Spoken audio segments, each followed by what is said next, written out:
Sheet, আজকেও ট্রেনটা miss হয়ে গেল। আবার সেই আধ ঘন্টা ওয়েট করতে হবে। সালটা ছিল 2020। সবেমাত্র আমি এইচএস পাশ করে কলেজে উঠেছি।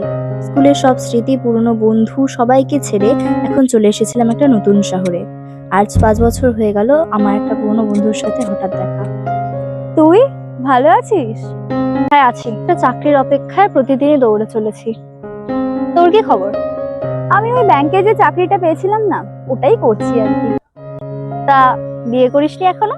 বিয়ে বিয়ে তো এই আর কয়েক বছর বাদেই হবে। তোরটা কবে বল? বিয়ে, একটা চাকরি জোটাই আগে।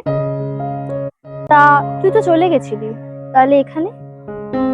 হ্যাঁ রে, ওই পড়াশোনার সূত্রে আর কি চলে যেতে হয়েছিল। তুই আর অভিমান করে নিই তো। অভিমান?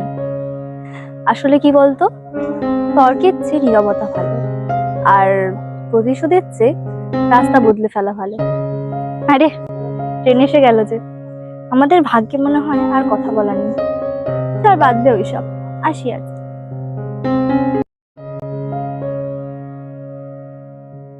একবারও ঘুরে দেখলি না তাহলে? বন্ধু, সামনাসামনি তো বলতে পারলাম না, তবে এইটুকুই বলবো, ভালো থাকিস।